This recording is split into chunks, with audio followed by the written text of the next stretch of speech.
आप लोगों ने यकीनन वंडर वुमन 1984 का ट्रेलर भी देख लिया होगा और उसके काफ़ी ज़्यादा ब्रेकडाउन भी देख लिए होंगे, लेकिन अभी भी बहुत से लोगों को ये क्लियर नहीं है कि 1984 वाली जो वंडर वुमन आ रही है उसकी स्टोरी क्या होगी। तो आज इस वीडियो में मैं आपको कोशिश करूंगा कि स्टोरी समझाने की कि स्टोरी क्या होने वाली है, और मुझे पूरी उम्मीद है कि अभी जो मैं आपको स्टोरी बताऊंगा जो मूवी होगी उसमें भी वैसी ही स्टोरी होगी। तो ऑब्वियसली इसमें जो है बहुत ज़्यादा स्पॉयलर्स होंगे, तो अगर आप स्पॉयलर से बचना चाहते हैं तो ये वीडियो आप छोड़कर जा सकते हैं। लेकिन अगर आपको मेरी तरह कीड़ा है कि स्पॉयलर्स के बगैर आप नहीं रह सकते तो आप यकीनन ये वीडियो पूरी देखेंगे, मुझे पता है।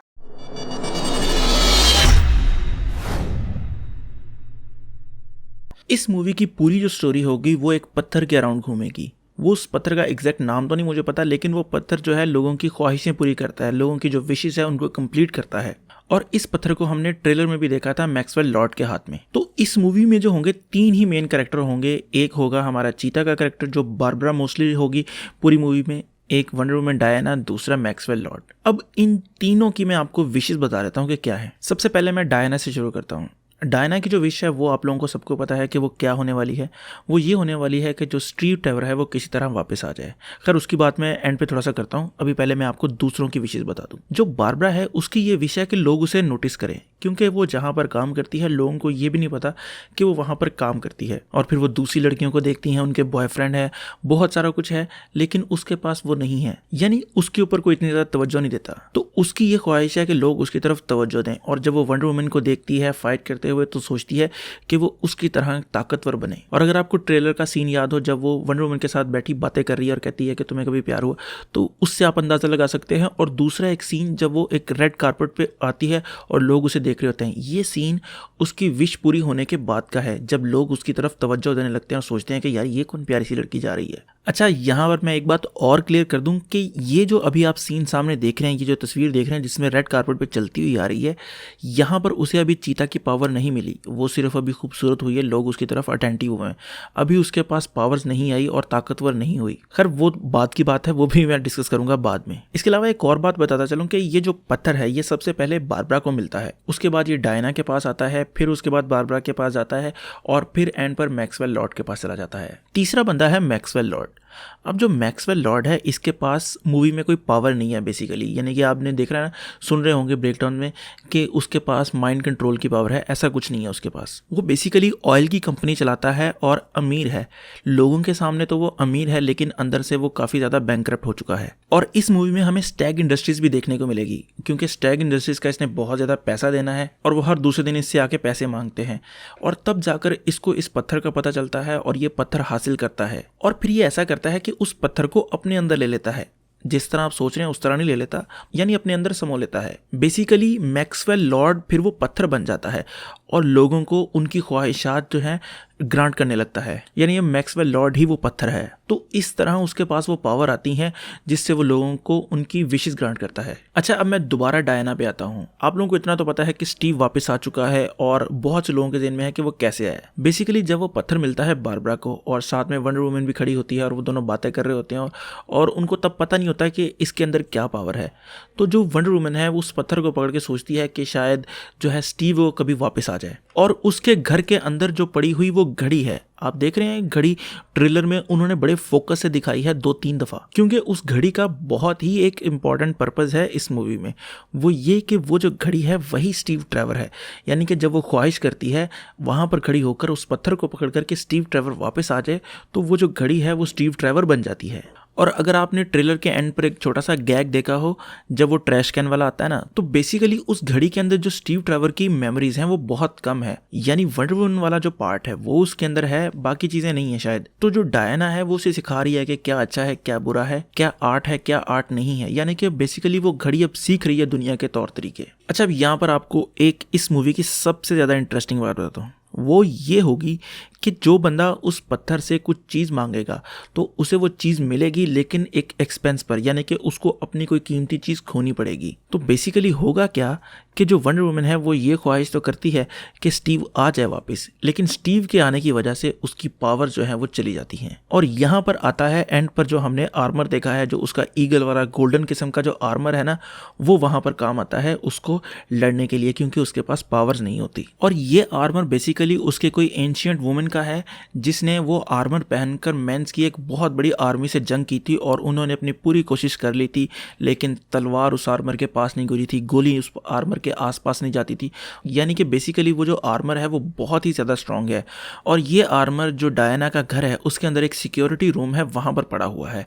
अच्छा, अभी जैसे मैंने बताया आप लोगों को कि अगर कोई उस पत्थर से कोई चीज़ मांगेगा तो उसको वो मिल तो जाएगी, लेकिन उसकी कोई कीमती चीज़ चली जाएगी। इसी तरह जो मैक्सवेल लॉर्ड है वो अब पत्थर तो बन गया है और अपनी ख्वाहिशें पूरी कर रहा है, लेकिन उसकी जो सेहत है वो बहुत ज़्यादा वीक होना शुरू होती है। शायद जो मैक्सवेल लॉर्ड है उसके लिए वो सेहत उसकी बहुत ज़्यादा इंपॉर्टेंट हो। खैर, फिर वो सेहत को गेन करने का ये आइडिया सोचता है कि जो लोग हैं, दुनिया के लोग, उनकी वो विशेष पूरी करेगा और उनकी विशेष पूरी होने की वजह से उससे जो है सेहत हासिल करेगा दोबारा। कोई इस तरह का सीन है। तो हम ट्रेलर में जो सीन देख रहे हैं जिसमें वो लोगों को कह रहा है कि अपनी ख्वाहिशें पूरी करना चाहते हो तो बताओ मुझे, इस तरह का जो सीन है वो एंड का है, जहां पर उसे एहसास होगा कि उसे अब पावर्स की ज़रूरत है, अपनी सेहत की ज़रूरत है। यानी वो भी ये सोचता है कि अब वो स्ट्रांग बने और वंडर वुमन से खुद मुकाबला करे। अच्छा, अब यहाँ पर मैं आपको इस मूवी की इंटरेस्टिंग बात नंबर 2 बताता हूँ।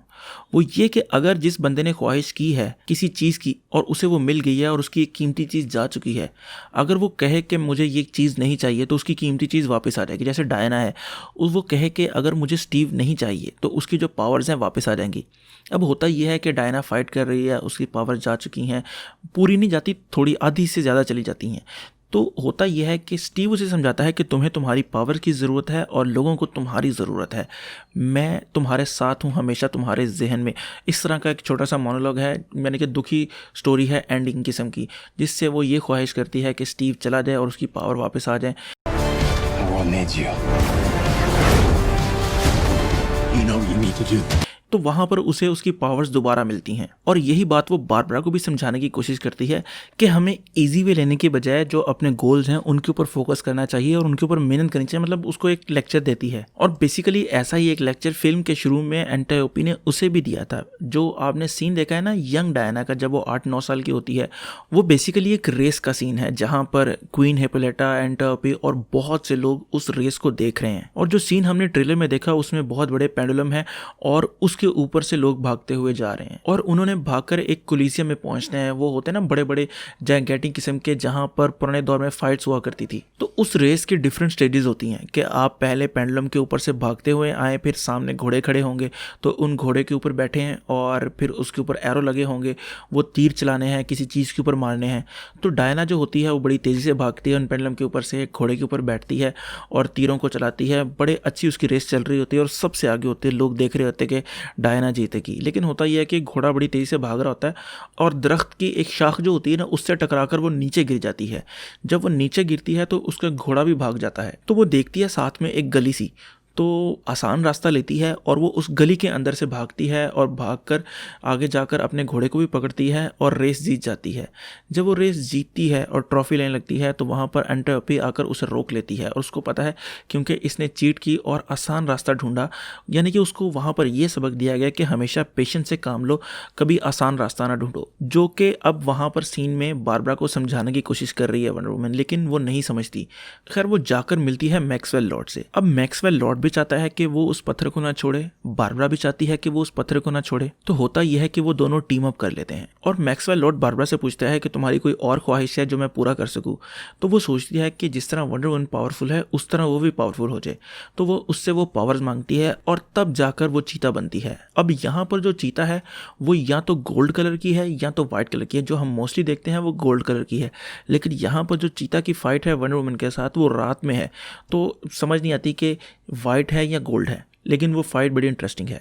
अच्छा, इन सारे सवालों के अलावा एक सवाल लोगों के जहन में ये भी होगा कि इनविजिबल जेट कहाँ से आया। अब मैं उसकी थोड़ी सी स्टोरी बता देता हूँ कि अगर आपने सीन देखे हों तो आपको ये भी सीन मिलेंगे कि वो मिडल ईस्ट में है, यानी कि एक सहरा वगैरह है वहाँ पर है। तो बेसिकली जो मैक्सवेल लॉर्ड है, मैंने आपको शुरू में बताया कि वो ऑयल की कंपनी चलाता है, तो वो अरब कंट्रीज़ में गया है और वहाँ पर उनके लीडर से मिलकर उनकी ख्वाहिशात पूरी करता है। और एक अगर दीवार याद हो किसी को टूटती हुई, तो वो दीवार भी खड़ी करता है उनके और दुश्मनों के दरमियान। तो जो डायना है और स्टीव है, इन्होंने भी वहाँ पर पहुँचना है, लेकिन इनके पास उस टाइम फिलहाल पासपोर्ट नहीं होता।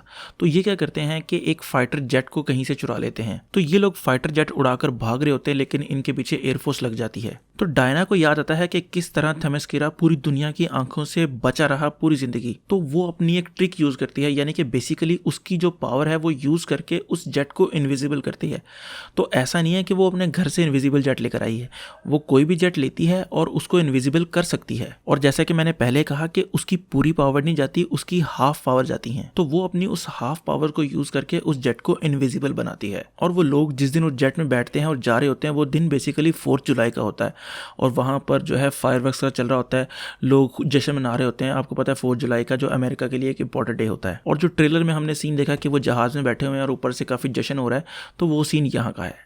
इसके अलावा एक सीन मॉल का है जब चोर आते हैं और डायना आती है वंडर वुमन बन के और उनको मारती है, जहाँ पर हम देखते हैं कि वो उन 2 चोरों की जो है पिस्टल्स को तोड़ती है। इसके अलावा वो अपना टियारा उतारती है और सिक्योरिटी कैमरा को तोड़ती है। अगर आपको याद हो, एक सीन है, मुझे अब एग्जैक्टली नहीं याद कि वो बैटमैन वर्सेस सुपरमैन का है या जस्टिस लीग का है, जिसमें वो कहती है कि मैं किस तरह 100 साल तक लोगों की नज़रों से बची रही। तो वो बेसिकली जब भी आती थी इस तरह सिक्योरिटी कैमरा को तोड़ दिया, तो इस तरह करके वो दुनिया की नज़रों से बची रही, क्योंकि सोशल मीडिया और कैमरा वगैरह इतने ज़्यादा आम नहीं थे, तो लोगों को आसानी से उसकी आइडेंटिटी नहीं पता थी। इसके अलावा इसमें एक छोटा सा सबप्लॉट है जिसमें मैक्स जो है प्रेसिडेंट के पास जाता है और उसकी ख्वाहिश पूरी करता है कि वो और न्यूक्लियर बॉम्ब खरीद ले ताकि रशिया पर वो अटैक कर सके। और जब रशिया को ये पता चलता है कि वहाँ पर बहुत ज़्यादा न्यूक्लियर बॉम्ब इकट्ठे हो गए हैं, तो रशिया भी उनके ऊपर न्यूक्लियर वॉर शुरू कर देता है और हर तरफ दंगा फसाद शुरू हो जाता है। और जो रशिया है वो न्यूक्लियर बॉम्ब लॉन्च भी कर देता है उनके ऊपर। तो वंडर वुमन उठती है और उन न्यूक्लियर बॉम्ब्स को बीच रास्ते में ही डिस्ट्रॉय करती है। तो ये भी एक सबप्लॉट है। इसके अलावा एक में जो है चीता की और जो फाइट होती है वंडर वुमन की, तो पहली उनकी जो फाइट होती है उसमें चीता अच्छी खासा पेलती है वंडर वुमन को, तो इसलिए एंड पर वो आर्मर पहन के आती है उससे लड़ने के लिए। इसके अलावा एक प्लॉट ये भी है कि मैक्सवेल लॉर्ड का एक बेटा भी है जिससे वो बहुत ज़्यादा प्यार करता है, और एंड पर वही एक किस्म का रीज़न बनता है कि वो पत्थर को अपनी बॉडी से निकाल कर बाहर करता है और अपनी जो पावर्स होती हैं वो वापस कर देता है। यानी उसने शुरू में जो उस पत्थर को पकड़ के विश की थी कि वो ड्रीम स्टोन बन जाए, यानी कि उस पत्थर का नाम ड्रीम स्टोन है, तो उस पत्थर को पकड़ के जो उसने विश की थी वो अब छोड़ देता है। और जब वो अपनी पावर वापस करता है तो जो बारबरा है उसके ऊपर जो चीता वाली पावर है वो भी खुद ब खुद ही चली जाती हैं। तो ये है स्टोरी वंडर वुमन 1984 की, और इसमें से कुछ चीज़ें मैंने अभी आपको नहीं बताई ताकि एटलीस्ट कुछ ना कुछ तो सरप्राइज रहे। बाकी मोस्टली मैंने स्टोरी आपको एक्सप्लेन कर दी है कि जो मूवी होगी उसकी स्टोरी ये होगी। बाकी आप लोग बताएं कि आप लोगों को ये मूवी की स्टोरी कैसी लग रही है, और अगर आपको अच्छी लग रही है तो और अपने उन दोस्तों के साथ भी शेयर करें जो ये जानना चाहते हैं कि इस मूवी की स्टोरी क्या होगी। और अगर आपको ये वीडियो पसंद आई है तो लाइक करें, कमेंट करें और सब्सक्राइब ज़रूर करें। तो खुश रहें, खुश रखें, अल्लाह हाफिज़। खुश रहें, खुश रखें।